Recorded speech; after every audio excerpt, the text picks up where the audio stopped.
Good morning, everybody. Today we are going to discuss about the excretion. तो सबसे पहले हम लोग को ये पता होना चाहिए कि excretion क्या है.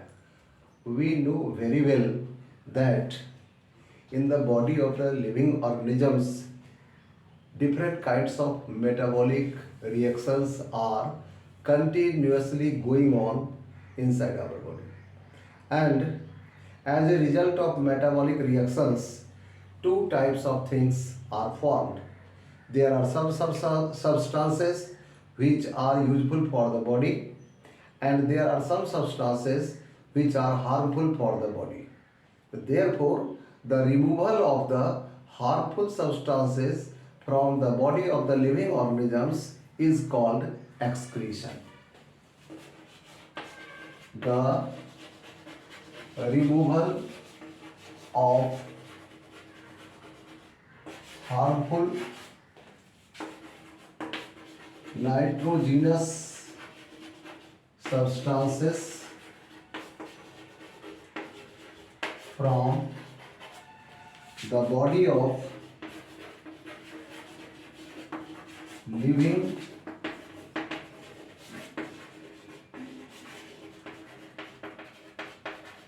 organisms are called excretion.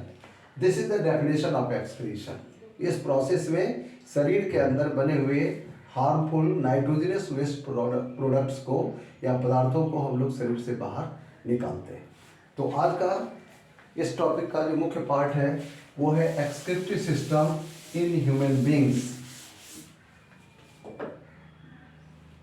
और we can write excretion in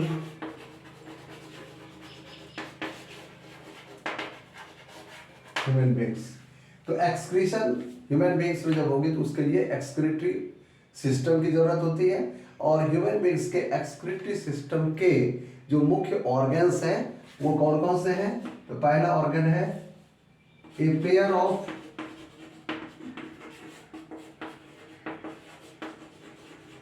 kidneys, second a pair of ureter, third a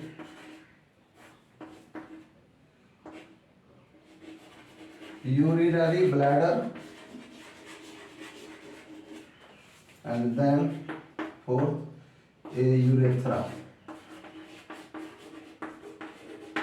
ये सभी ऑर्गन्स मिल करके एक्सक्रीटरी सिस्टम का निर्माण करता है. अब ये ऑर्गन्स कैसे काम करते हैं और इसका स्ट्रक्चर क्या है उसके बारे में पढ़ना है.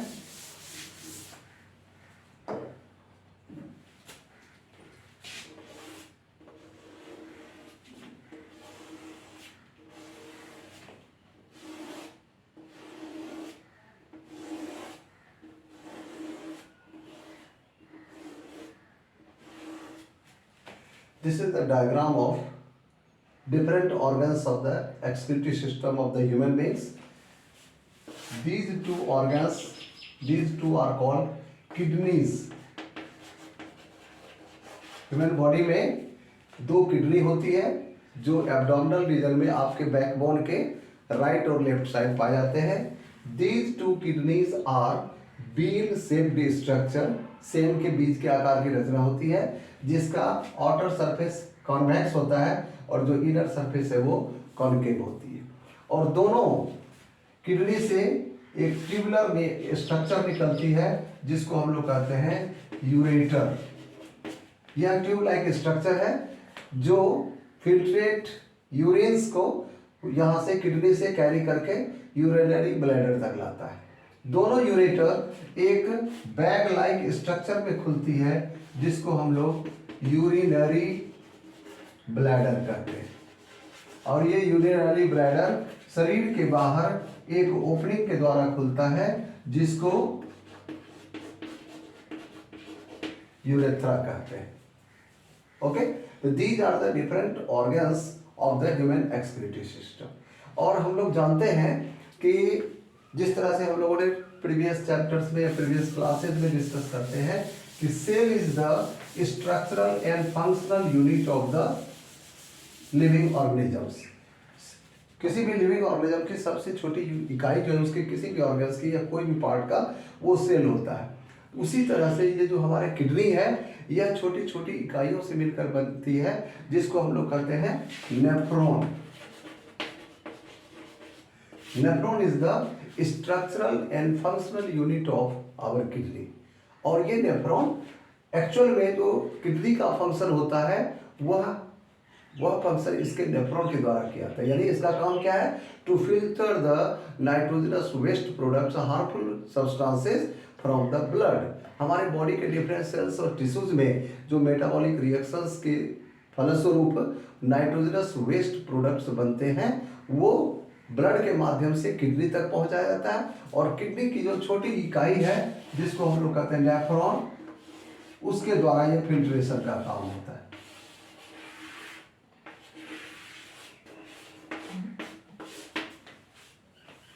ओके, अब इसमें ये नेफ्रॉन में एक ब्लड वेसल्स प्योर ब्लड इसको यहाँ तक लाता है और यहाँ से फिल्टर किया हुआ ब्लड फिर इधर से बाहर निकलता है।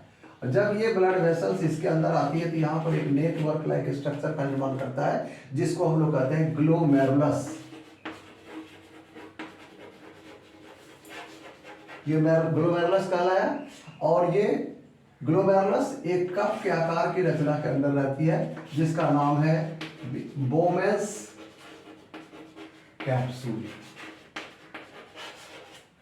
ये बोमेंस कैप्सूल के अंदर ग्लोमेरुलस एक नेटवर्क लाइक स्ट्रक्चर है जिसमें हमेशा ब्लड फ्लो होती है। और इधर से जिस नली के द्वारा इसके अंदर ब्लड आती है इसका नाम है एफरेंट आर्टरियोल। और जिस पतली नली के द्वारा ब्लड इधर से फिर बाहर निकलता है इसका नाम है इफरेंट।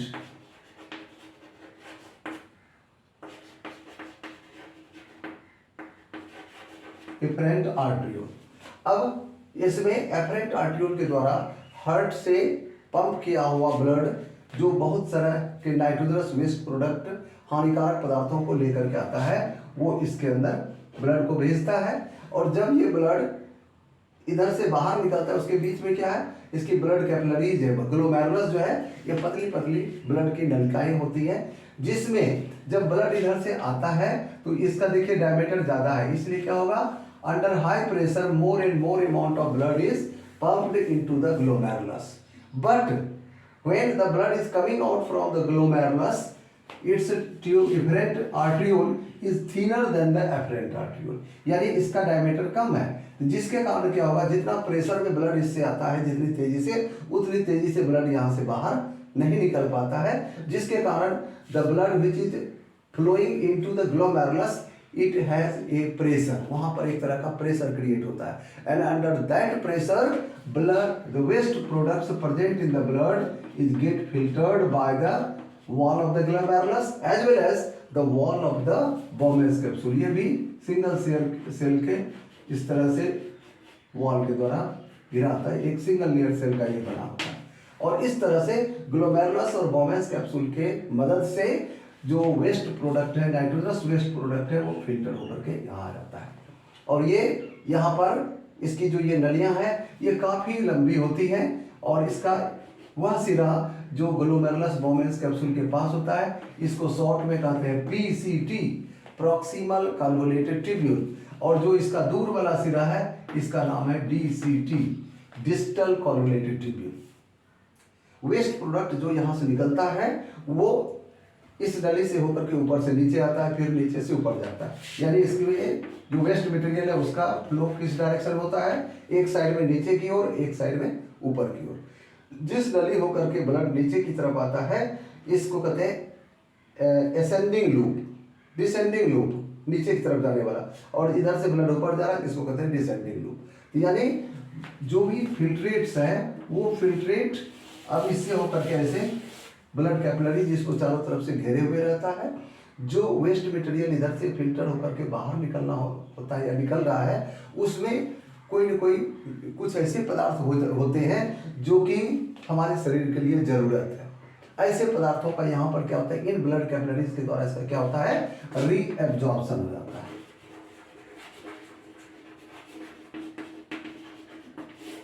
यहाँ पर जो ब्लड का फिल्ट्रेशन हो रहा है इसको बोलते हैं जो अल्ट्रा फिल्ट्रेशन।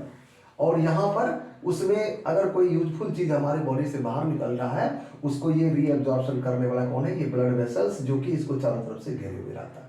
और जो वेस्ट मटेरियल है यहाँ से ऊपर से नीचे की ओर आया, लूप ऑफ हेलने से होकर के फिर ऊपर गया, डीसीटी होकर के ये एक नली में खुलती है जिसका नाम है कलेक्टिंग डक्ट। ये एक किडनी के अंदर हजारों की संख्या में नेफ्रॉन पाए जाते हैं। प्रत्येक नेफ्रॉन अपना काम कर रहा है और प्रत्येक नेफ्रॉन से जो भी वेस्ट मटेरियल निकलता है वो कलेक्टिंग डक्ट में जमा होती है। और कलेक्टिंग डक्ट किडनी के बाहर, अभी हमने जो चित्र बनाया था उसमें ये हाइलम वाले साइड से ये बाहर निकलता है।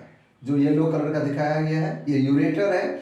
यहाँ से यूरिन फिल्टर होकर के यूरेटर में आया। दोनों तरफ के यूरेटर अपना वेस्ट मटेरियल को यूरिनरी ब्लैडर में कलेक्ट करता है।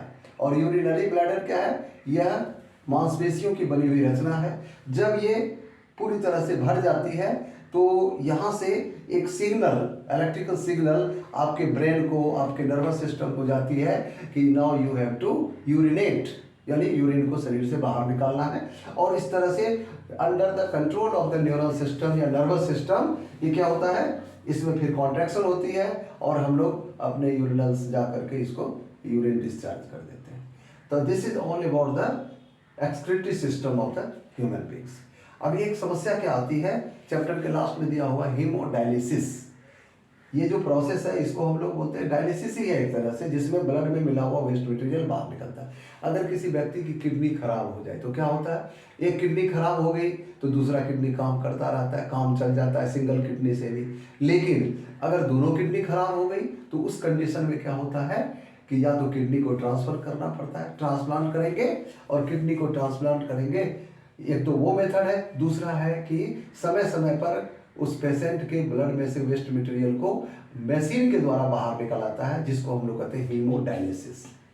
हीमोडायलिसिस में जो काम आपके किडनी के अंदर नेफ्रॉन का था वही काम बाहर में हॉस्पिटल में जो है मशीन के द्वारा किया जाता है। आपके ब्लड में जो मुख्य नली है जिस होकर के ब्लड फ्लो हो रही है उससे जो है एक पाइप जोड़ करके वो फिल्ट्रेशन यूनिट में जो हीमोडायलिसिस चैम्बर है उससे होकर के गुजारा जाता है। वहाँ पर आपके ब्लड में से जो वेस्ट मटेरियल है वो बाहर निकल जाता है, दोबारा फिर ब्लड को आपके बॉडी के अंदर भेज दिया जाता है। जिसमें ब्लड आपके बॉडी से बाहर निकलता है उसमें कुछ ऐसा केमिकल मिलाया जाता है, मेडिसिन मिलाई जाती है जो बॉडी के अंदर जाने के बाद ब्लड क्लॉट नहीं करे। और जब पुनः लौट के आता है दोबारा केमिकल मिला देते हैं, उसका जो इफेक्ट था बाहर खत्म हो गया।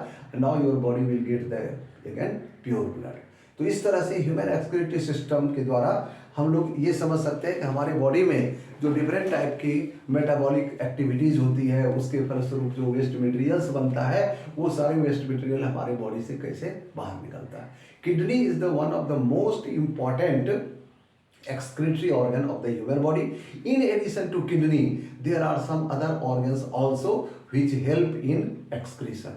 जैसे लीवर के द्वारा कुछ वेस्ट मटेरियल आपके एलिमेंट्री कैनाल से बाहर निकलता है। लंग्स में रेस्पिरेटरी सिस्टम में आपने पढ़ा कि जो लंग्स है वो कार्बन डाइऑक्साइड को शरीर से बाहर निकलता है। हमारे स्किन में, त्वचा पर स्वीट ग्लैंड्स होती है जो पसीना निकलता है, वो भी क्या है, इट इज ऑल्सो नाइट्रोजनस। वो स्वीट ग्लैंड जो है वो भी वेस्ट मटेरियल को शरीर से बाहर निकलता है।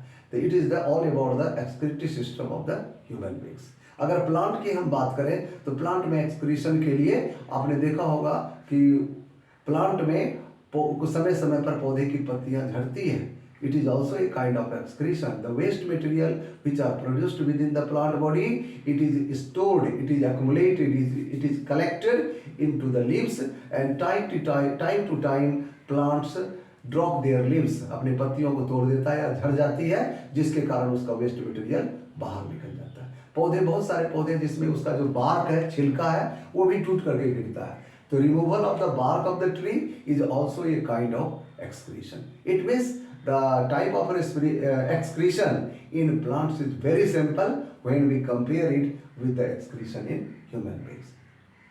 इस तरह से हमारा लाइफ प्रोसेस का चैप्टर कंप्लीट हो गया। जितने भी पॉइंट्स थे उसको हम लोगों ने डिस्कस किया डिफरेंट वीडियो में, आप उसको ज़रूर देखें और मैं विश्वास है ये वीडियो आपको पसंद आएगा, और अगर आपको पसंद आए तो उसको आप ज़रूर सब्सक्राइब करें। Thanks, have a nice day.